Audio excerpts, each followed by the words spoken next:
Hello my dear student, once again welcome back to आपका Paras academy A square. हम लोग chemical equilibrium पढ़ रहे थे और केमिकल इक्विलिब्रियम पे हमने लास्ट क्लास में क्या देखा था। लास्ट क्लास में हमने डिग्री ऑफ डिसोसिएशन, कैसे कोई केमिकल रिएक्शन होता है और रिएक्टेंट का तुम कुछ भी अमाउंट लो तो रिएक्टेंट टाइम के साथ कैसे डिसोसिएट करता है। फिर मैंने दो चीज़ें आपको बताई थी, यही दो चीज़ याद रखना। अगर कोई सिंगल रिएक्टेंट है, तो तुम उसको डिग्री ऑफ डिसोसिएशन के टर्म्स में लिखोगे। याद है डिग्री ऑफ डिसोसिएशन जिसको अल्फा बोलते थे, number of mole dissociated from 1 मोल। हाँ है ना। अगर कोई केमिकल रिएक्शन में एक से ज़्यादा रिएक्टेंट है तो उस केस में तुम एक्सटेंट ऑफ रिएक्शन से भी लिखोगे तो तुम्हें समझ में आ जाएगा। आज उसी पे बेस्ट हम लोग बात करते हैं कि अगर कोई chemical reaction heterogeneous chemical reaction है। कौन सा रिएक्शन है? अब ध्यान से समझना है, इक्विलिब्रियम दो टाइप के रिएक्शन में होता है। कौन कौन सा? यस, होमोजीनियस और हेट्रोजीनियस। अगर होमोजीनियस है तो दो चीज़ें हो सकती है, या तो पूरा का पूरा रिएक्शन गैसियस फेज में होगा या पूरा का पूरा रिएक्शन एक्वस फेज में होगा। बोलो हाँ ना। और अगर रिएक्शन हेट्रोजीनियस है तो उसमें गैसियस भी हो सकता है, एक्वस भी हो सकता है एंड सॉलिड भी हो सकता है। बोलो ना हाँ या ना। आज सबसे पहले हम लोग बात करते हैं कि अगर कोई रिएक्शन, कौन सा रिएक्शन है ये? हेट्रोजीनियस है, तो उसमें गैस भी हो सकता है, लिक्विड भी हो सकता है एंड सॉलिड भी हो सकता है। लेकिन एक बात तुमको मैंने एक्टिव मास में बताया था कि अगर कोई प्योर सॉलिड है तो उसका एक्टिव मास कितना होगा? 1। और अगर कोई प्योर लिक्विड है तो उसका एक्टिव मास कितना होगा? 1। तो pure solid and pure liquid का टाइम के साथ डेंसिटी चेंज नहीं करेगा और उसका एक्टिव मास चेंज नहीं होगा। क्या मेरी बात समझ में आ रही है? बोलोगे हाँ या ना। अब मैं 3 केमिकल रिएक्शन है उसी से मैं समझाता हूँ। जैसे पहला देख लो, dissociation of CaCO3 in a closed vessel. Calcium carbonate किस फेज में है? सॉलिड। जब इसको डिसोसिएट करोगे तो ये किस में जाएगा? CaO plus CO2। किस में जाएगा? CaO plus CO2। बोलो ना हाँ या ना। अब इसका मैं क्या लिख सकता हूँ? या तो Kc लिख सकता हूँ या Kp लिख सकता हूँ। सबसे पहले कुछ भी लिखने से पहले इसका डेल्टा एनजी निकाल लो। अगर मैं इसका डेल्टा एनजी निकालूँ तो डेल्टा एनजी की वैल्यू कितनी होगी? डेल्टा एनजी की वैल्यू कितनी होगी? बोलो ना हाँ ना। तुम कहोगे Kp is equal to Kc RT to the power delta ng. और डेल्टा एनजी क्या है? इस कंडीशन में Kp क्या होगा? ग्रेटर होगा किससे? Kc से। बोलो हाँ या ना। अब मैं इस केमिकल रिएक्शन का क्या लिखूं? Kp लिखूं। तो कभी भी इक्विलिब्रियम क्या होता है? Concentration of product upon concentration of reactant. किस केस में? जब रिएक्शन एक्वस फेज में है। जब रिएक्शन गैसियस फेज में है तो partial pressure of product upon partial pressure of reactant, और जिसका जो स्टोइकोमेट्रिक कोएफिशिएंट होगा वो कहाँ जाएगा? पावर में जाएगा। बोलो हाँ या ना। तो क्या जाएगा? देखो ये सॉलिड है, एक्टिव मास कितना हो जाएगा? 1। तो कितना हो जाएगा? पार्शियल प्रेशर ऑफ क्या बेटा? CO2।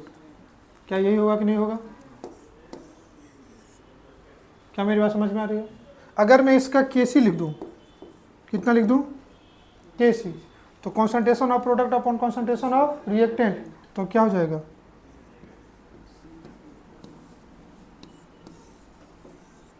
क्या मेरी बात समझ में आई?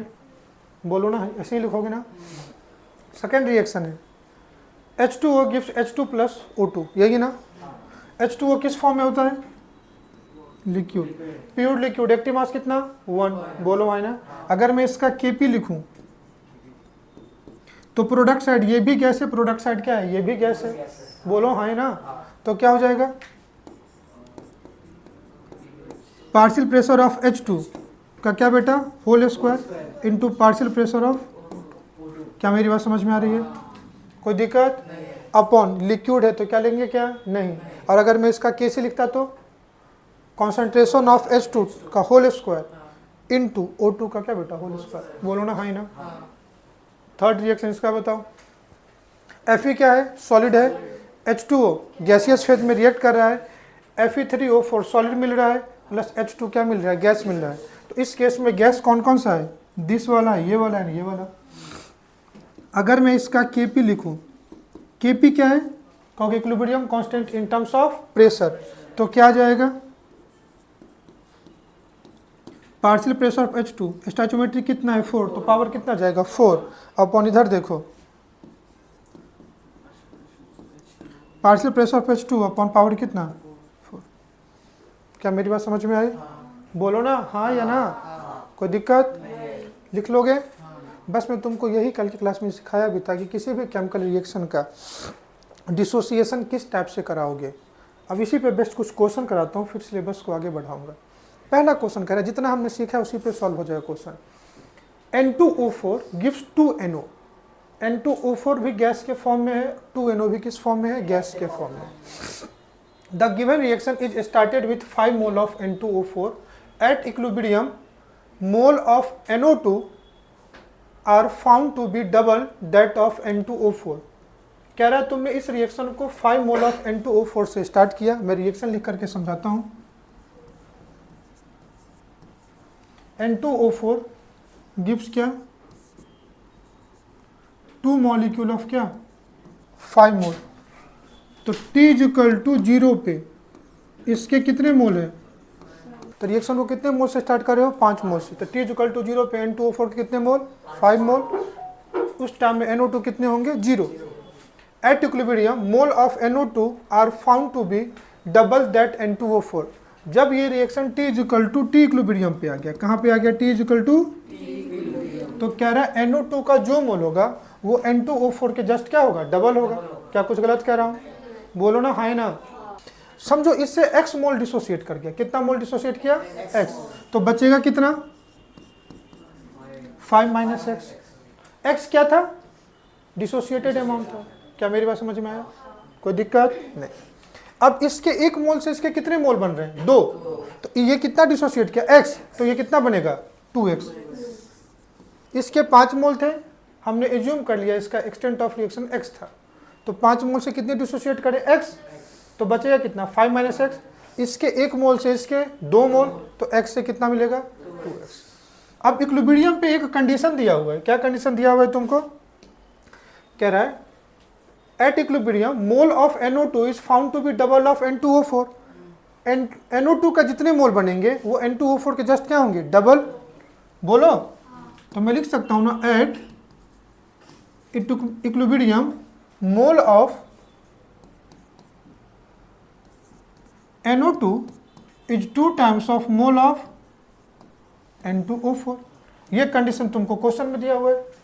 तो इसके मोल कितने हैं, 2x। ये 2 टाइम्स होगा कितना, 5 माइनस एक्स का। बोलो ना, है ना।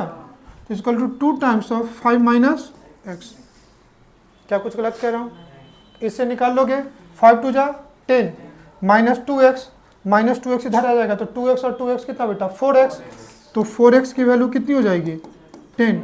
x की वैल्यू कितनी होगी,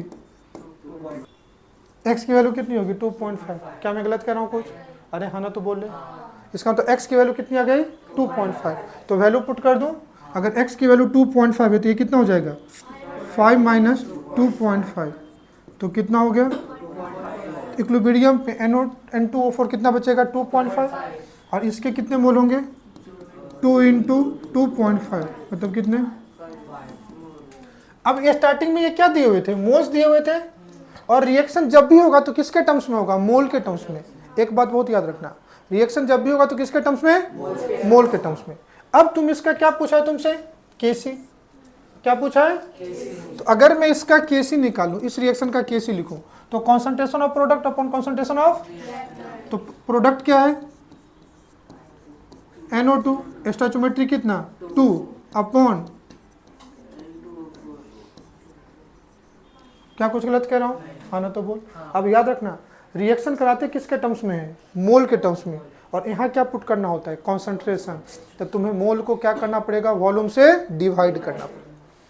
क्या समझ में आ रहा, नहीं आ रहा। अगर मैं यहाँ पे रुक करके निकालने की कोशिश करूँ, क्या कॉन्सेंट्रेशन, तो अगर मैं कॉन्सेंट्रेशन निकालूँ, कॉन्सेंट्रेशन ऑफ N2O4, तो कितना हो जाएगा कॉन्सेंट्रेशन, मोल बाई वॉल्यूम होगा या नहीं होगा, बोलो।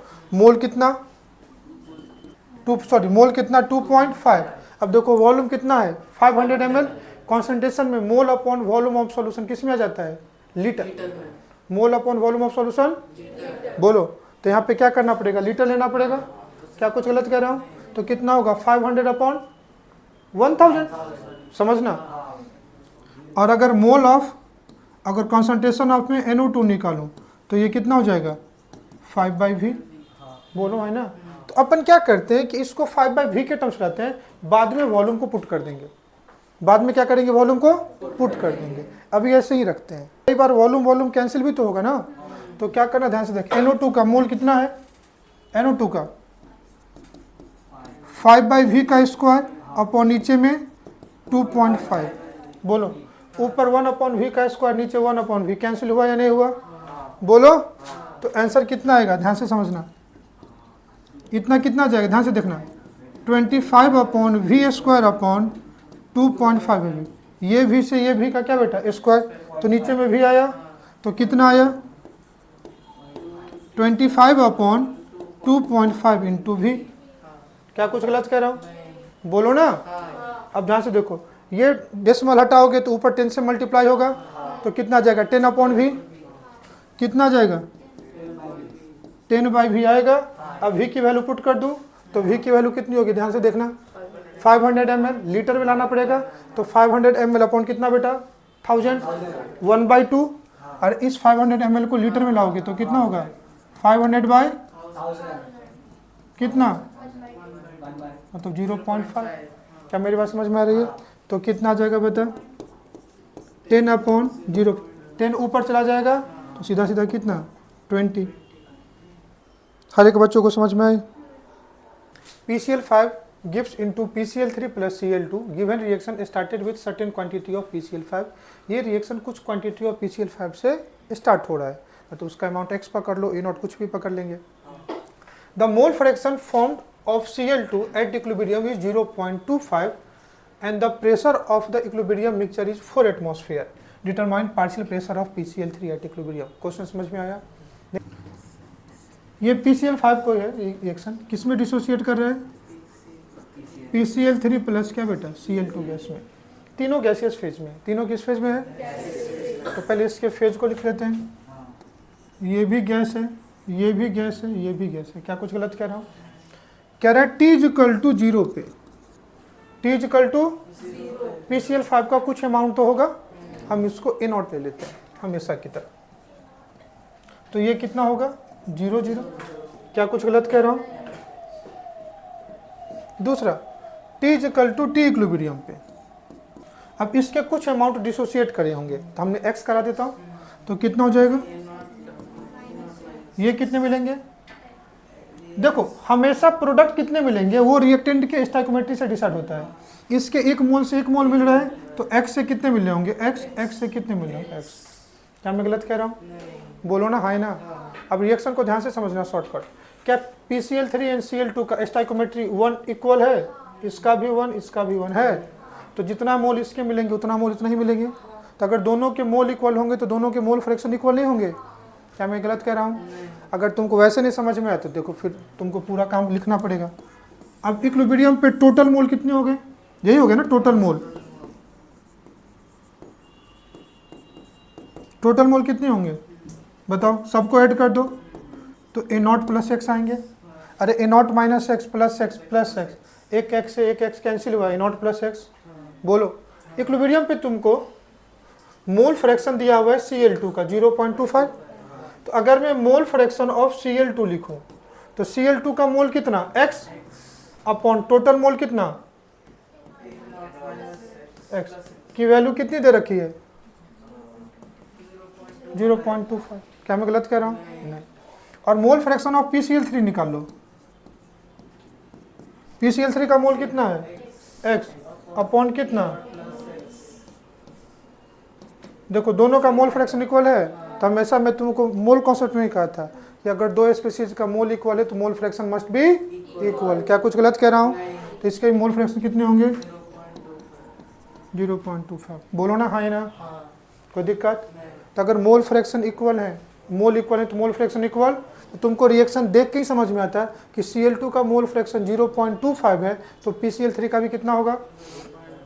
तो तुमसे क्या पूछा है, पार्शियल प्रेशर, देखो तो पार्शियल प्रेशर ऑफ किसका पूछा है, तो partial pressure of PCl3 is equal to mole fraction of PCl3 into total pressure. Partial pressure कैसे निकालते हैं, mole fraction into total pressure, जिसका पार्शियल प्रेशर निकालना है उसका मोल फ्रैक्शन ले लो, तो मोल फ्रैक्शन ऑफ PCl3 इंटू क्या बेटा P टोटल, और देखो P टोटल तुमको 4 एटमॉस्फेयर दिया था इक्विलिब्रियम मिक्सचर का प्रेशर, तो इसका कितना हो गया 0.25 इंटू कितना बेटा 4। क्या मेरी बात समझ में है, कितना आ गया, 1 आया नहीं आया, तो कितना आ गया, समझ रहे तुम, बोलो ना हाई ना। नेक्स्ट क्वेश्चन देखते हैं। कोई एक केमिकल रिएक्शन है, 2A गिव्स क्या बेटा, B। The given reaction is started with 8 mole of A in a close container of 10 litre capacity. दोनों गैसियस है। रिएक्शन क्या है तुम्हारा, 2A गिव्स B, बोलो है ना, क्लोज कंटेनर है, तो इसका वॉल्यूम कितना, 10 लीटर। क्या कुछ गलत कह रहा हूँ? रिएक्शन को स्टार्ट कहाँ से करते हैं, 8 मोल से, बोलो ना है ना। कह रहा at equilibrium the concentration of B is found to be 0.2 molar. तो जब ये reaction T is equal to T equilibrium पे गया, तो ये कितना डिसोसिएट करा होगा, ध्यान से समझना। 8 माइनस क्या ले लेता हूँ, 2x, तो ये कितना मिलेगा, x। स्टोइचियोमेट्री के रिस्पेक्ट में करवा दिया। इसके 2 मोल थे, तो 2 मोल से कितना, x, 1 मोल से x रिएक्ट करता है, तो 2 मोल से 2x, तो इसके 2 मोल से 1 मोल बना, तो x से कितना बना, x, बोलो है ना। अब ये मोल है ना, लेकिन इक्विलिब्रियम पे कॉन्सेंट्रेशन B का कितना दिया हुआ है, 0.2, तो ये क्या दिया हुआ है, कॉन्सेंट्रेशन। कॉन्सेंट्रेशन ऑफ B का मतलब क्या हुआ, N/V, बोलो है ना। और इस गैसियस रिएक्शन को अगर तुम 10 लीटर कैपेसिटी और वॉल्यूम में करा रहे हो, तो वॉल्यूम कितना रहेगा, 10, बोलो है ना। तो कॉन्सेंट्रेशन B का कितना है, 0.2 इंटू N अपॉन वॉल्यूम कितना होगा, 10, तो N की वैल्यू कितना होगी, 2 मोल। तो जब ये रिएक्शन इक्विलिब्रियम पे आया होगा, तो B के कितने मोल होंगे, 2 मोल, मतलब X की वैल्यू कितनी हो गई, 2 मोल। समझा नहीं समझा, तो X की वैल्यू कितनी हो गई, तो यहाँ से x की वैल्यू पुट कर दो, समझ में आ रहा है। तो ये कितने मोल होंगे, बोलो ना हाई ना।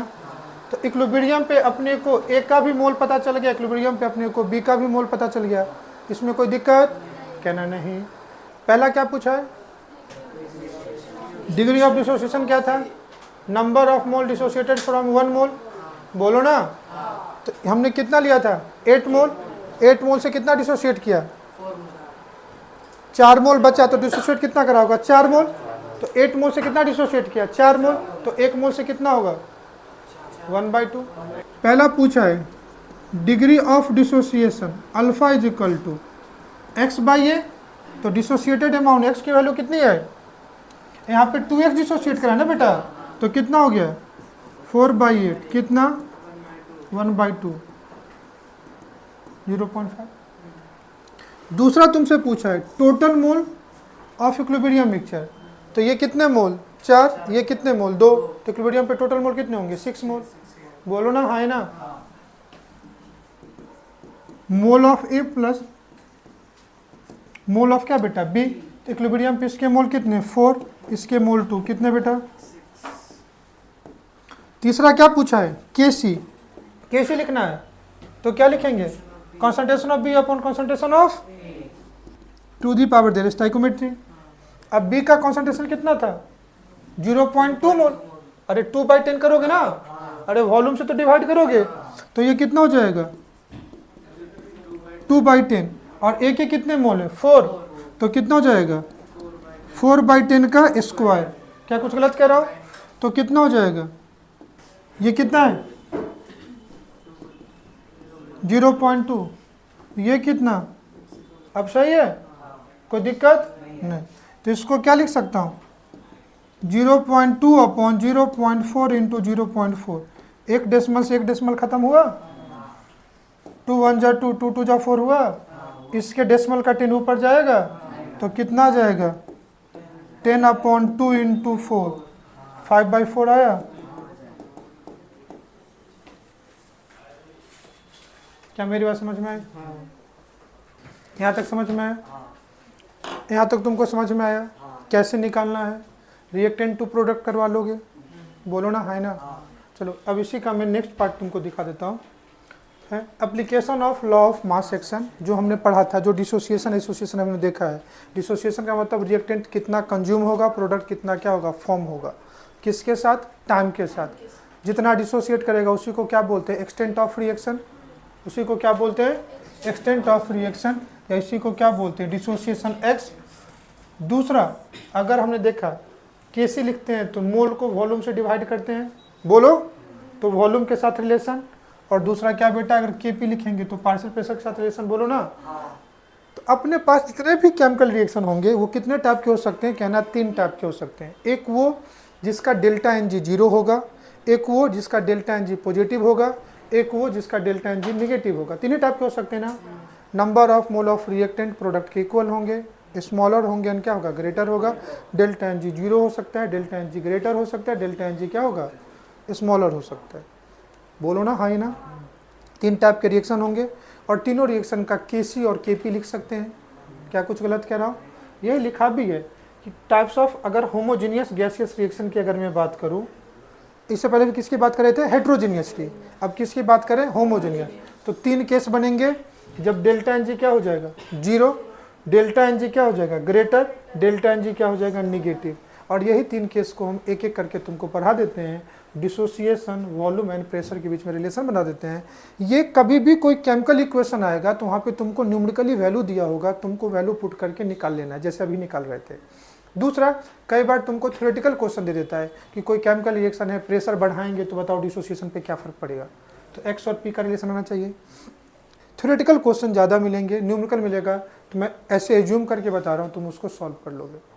एक एक करके कैसे स्टार्ट करूँ, आज पहला केस में पढ़ा देता हूँ तुमको, जब डेल्टा एन जी क्या होगा 0 होगा। पहला एग्जाम्पल हम क्या लेते हैं, सिंथेसिस ऑफ HI। ये रिएक्शन कैसे होगा, H2 प्लस I2 गिव्स क्या बेटा, HI होगा। इक्वेशन को बैलेंस कर दूं, H2 और I2 से कितने मोल होंगे, 2 मोल। क्या कुछ गलत कह रहा हूँ, रिएक्शन सारे किस फेज में है, गैसियस फेज में।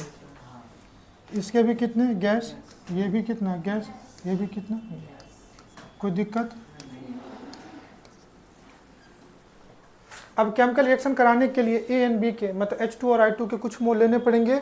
समझो T = 0, एक केस अच्छे से समझ लो, बाकी केस तुम्हें समझ में आ जाएगा। मैंने इसके मोल ए ले लिए, इसके मोल क्या ले लिए बी, इसके कुछ मोल होंगे, नहीं होंगे। क्या कुछ गलत कह रहा हूँ, नहीं। T = T इक्विलिब्रियम पे, समझो मैं एज्यूम कर लेता हूँ कि इसके x मोल डिसोसिएट कर होंगे, कितने डिसोसिएट करे होंगे, x। तो ये कितना हो जाएगा, बोलो, तो इससे भी कितना डिसोसिएट करेंगे, x। क्यों, क्योंकि दोनों के स्टोइकोमेट्रिक कोएफिशिएंट क्या है, इक्वल है। हर कुछ को समझ के रखना। तो ये कितना हो जाएगा b - x, तो ये कितना मिलेगा। क्या कुछ गलत कह रहा हूँ, अगर ये गैसियस रिएक्शन है तो study of gas is possible in close container या ओपन कंटेनर, क्लोज कंटेनर। अरे गैसियस रिएक्शन करा रहे हो तो कहीं ना कहीं कंटेनर क्या होना चाहिए, क्लोज। इक्विलिब्रियम गैसियस रिएक्शन में तभी एस्टेब्लिश्ड होगा जब कंटेनर क्या होना चाहिए, क्लोज। ये हमने पहले लेक्चर में देख लिया था, समझो। तो जिस कंटेनर में तुम इस प्रोसेस को करा रहे हो, वॉल्यूम ऑफ कंटेनर हमने कितना ले लिया, v। क्या ले लिया, volume of container, volume of container हमने कितना ले लिया, v। क्या कुछ गलत कर रहा हूँ। अब मैं इसका अगर केसी लिखता हूँ, क्या लिखूँ, इसके केसी के एक्सप्रेशन को लिखूँ तो क्या हो जाएगा, concentration of product upon concentration of reactant. बोलना छोटे, हाँ ही ना। तो प्रोडक्ट क्या है, HI, HI का स्क्वायर अपॉन नीचे में concentration of H2 into concentration of, क्या कुछ गलत कह रहा हूँ, बोलो। तो सबसे पहले अपने को क्या करना पड़ेगा, सबका कॉन्सेंट्रेशन निकालना पड़ेगा। इक्वेशन में क्या दिया हुआ है, सबका मोल, क्या दिया हुआ है। तो सबसे पहले रुक करके मैं सबका कॉन्सेंट्रेशन निकाल देता हूँ, निकाल दूँ तो कितना हो जाएगा 2x/v। अगर मैं यहाँ पे कॉन्सेंट्रेशन ऑफ I2 निकालूँ कितना हो जाएगा b - x/v। और यहाँ पे रुक करके कॉन्सेंट्रेशन ऑफ में H2 निकालूँ तो कितना हो जाएगा। क्या कुछ गलत कह रहा हूँ, क्योंकि रिएक्शन मोल के टर्म्स में होता है, लेकिन के इक्विलिब्रियम में क्या पुट करना पड़ेगा, कॉन्सेंट्रेशन। अगर के सी लिखते हैं तो कितना हो जाएगा बता बेटा, 2x/v का होल स्क्वायर अपॉन कितना बेटा, a - x/v into b - x/v। ये किसकी वैल्यू हो गई, क्या कुछ गलत कह रहा हूँ। अब ऊपर में देखो 1/v का स्क्वायर है और नीचे में 1/v 1/v, हर जगह से 1/v कॉमन लोगे तो कैंसिल होगा या नहीं होगा, बोलो ना, है ना। तो ऊपर में क्या बचा 4x², बोलो देखो 1/v का होल स्क्वायर, नीचे 1/v इंटू 1/v, 1/v का होल स्क्वायर, 1/v का होल स्क्वायर, 1/v का होल स्क्वायर, कैंसिल। ऊपर में 2x का स्क्वायर तो 4x² बचा अपॉन कितना a minus x into b minus x. ये वैल्यू किसकी आ गई, केसी की आ गई, बोलो है ना। सबसे पहला चीज रुक करके देखो, क्या इस रिएक्शन का जो इक्विलिब्रियम कांस्टेंट है वो वॉल्यूम पे डिपेंड किया क्या। अगर मैं वॉल्यूम को v से 2v भी कर दूं तो क्या केसी पे कोई फर्क पड़ेगा। तो पहला चीज तुमको यही सब पॉइंट तुमको थ्योरेटिकल में पूछे जाते हैं कि अगर किसी केमिकल रिएक्शन में, अगर किसी केमिकल रिएक्शन का डेल्टा एन जी क्या हो जाए, 0 हो जाए। डेल्टा एन जी क्या हो जाए बेटा, अगर डेल्टा एन जी 0 ये केस है तो इस रिएक्शन का जो केसी है वो वॉल्यूम पे ऑफ कंटेनर पे डिपेंड करेगा। तो K C is not depends upon volume of solution. कोई दिक्कत, एक लाइन में आगे लिख देता हूँ, पढ़ा भी दूंगा यहीं पे। और KP is also not depends upon pressure. तो जो केसी है वो वॉल्यूम पे इंडिपेंडेंट होगा और जो केपी है वो किस पे होगा, प्रेशर पे।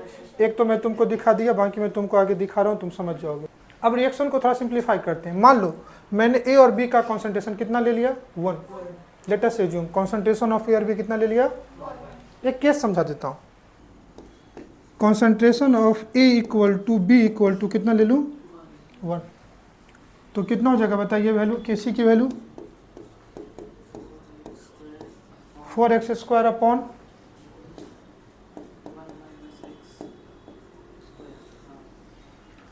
इसमें कोई दिक्कत, क्या मेरी बात समझ में आ रही है। अगर मान लो कि इस रिएक्शन का डिसोसिएशन बहुत कम हो रहा है, क्या हो रहा है, डिसोसिएशन कम हो रहा है। If dissociation is very less, dissociation is if dissociation is very less, तो x जो है वो छोटा होगा 1 से काफी।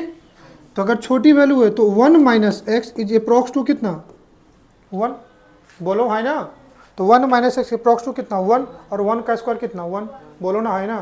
तो सीधा सीधा देख लो यहाँ पे कितना आ गया, केसी इज इक्वल टू 4x², बोलो ना, हाँ या ना।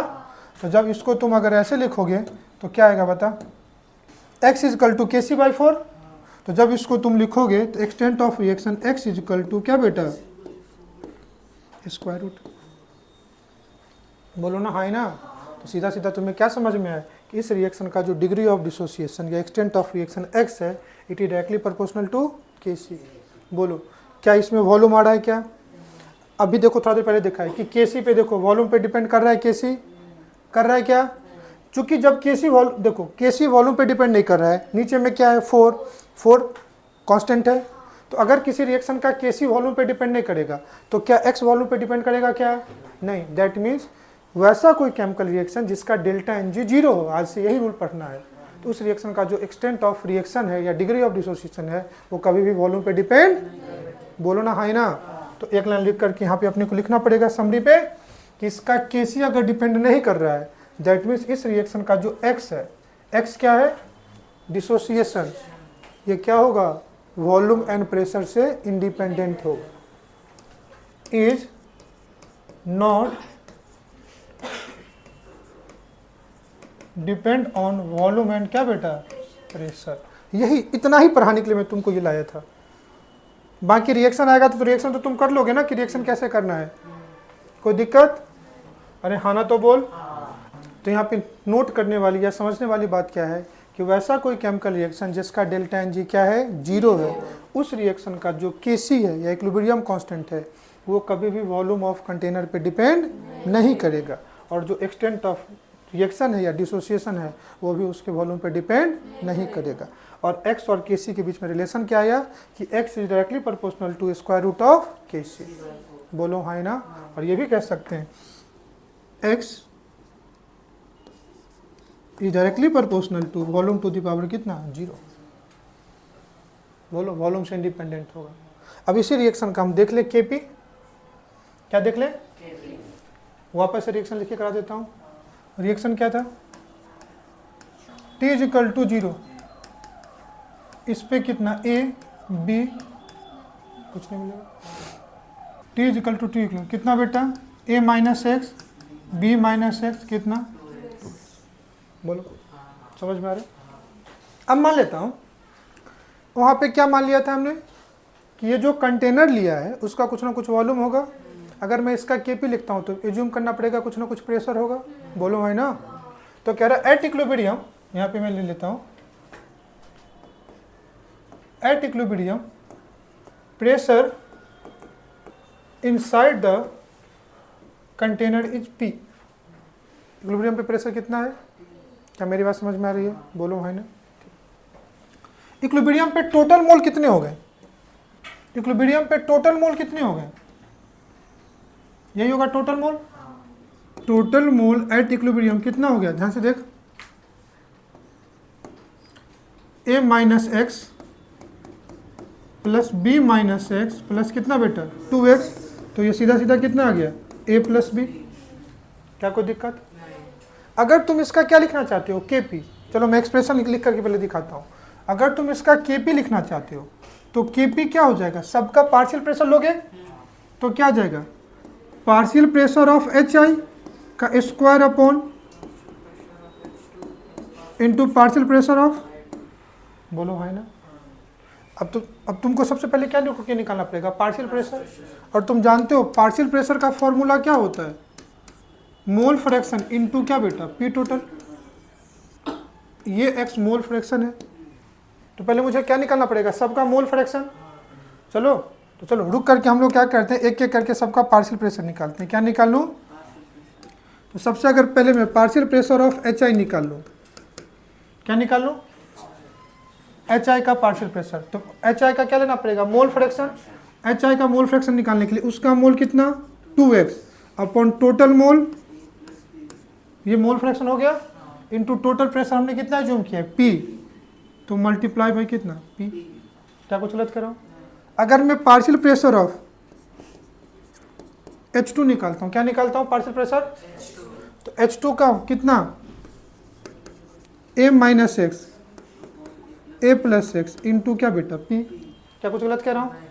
अगर मैं पार्शियल प्रेशर ऑफ I2 निकालता हूँ, अब बताओ बार बार पार्शियल प्रेशर निकालना पड़ रहा है। अगर हम Dalton's law of partial pressure नहीं पढ़ते तो क्या निकाल पाते, कितना हो जाएगा बताओ, B minus x upon into क्या बेटा P। क्या कुछ गलत कर रहा हूँ। अब सबके पार्शियल प्रेशर को पुट करना पड़ेगा, बोलो, because partial pressure is equal to ये मोल फ्रैक्शन इंटू क्या है P टोटल। और मोल फ्रैक्शन कैसे निकालते हैं, जिसका मोल फ्रैक्शन निकालो उसका मोल अपॉन टोटल मोल। सबका मोल यहाँ दिखा हुआ है, टोटल मोल हमने निकाल लिया है। KP की वैल्यू निकालने के लिए सबके पार्शियल प्रेशर को पुट करूँ, अरे बोलो हाँ ही ना। तो चलो पार्शियल प्रेशर ऑफ HI कितना होगा 2x upon A plus B into P, चलो स्क्वायर आएगा। KP इज इक्वल टू कितना 2x upon A plus B into क्या बेटा P का whole square upon A minus x upon दूसरा B माइनस एक्स अपॉन, बोलो हाँ ना। अब ध्यान से देखना एक चीज़, क्या क्या कैंसिल हो रहा है।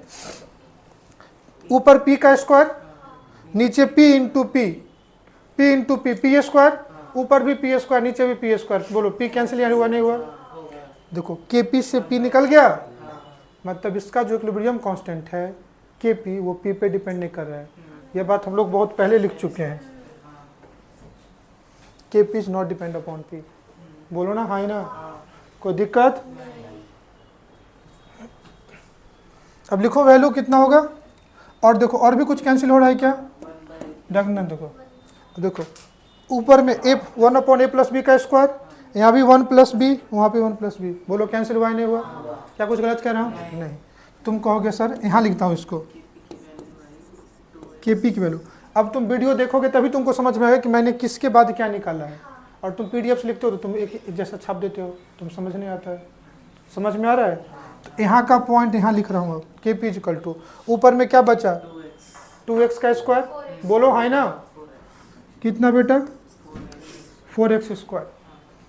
p तो cancel, a plus b cancel हुआ नहीं हुआ, बोलना है ना, क्या बचा a माइनस एक्स इंटू, देखो यही था ना 4x² upon a minus x into b minus x. आगे की पूरी कहानी पता है, क्या गलत कह रहा हूँ, तो वहाँ पे भी x इक्वल टू क्या जाएगा kp/4 आएगा या नहीं आएगा, बोलना। तुम कहोगे सर वैसे भी इस रिएक्शन का डेल्टा Ng कितना था 0, तो Kp किसके बराबर होगा, इसलिए मैंने जब Kc लिखा तभी Kp के बारे में लिख दिया। क्या रिकॉल हो रहा है तुम्हें, बोलो। अब यहाँ पे ए बी को इक्वल कर दो और दोनों की वैल्यू कितना ले लो 1, तो 1 माइनस एक्स और 1 माइनस एक्स, 1 माइनस एक्स का होल स्क्वायर आ जाएगा, डिग्री ऑफ डिसोसिएशन काफ़ी कम हो जाए, तो 1 माइनस एक्स इक्वल टू कितना 1, तो सीधा सीधा क्या आ जाएगा Kp is equal to 4x², x is equal to,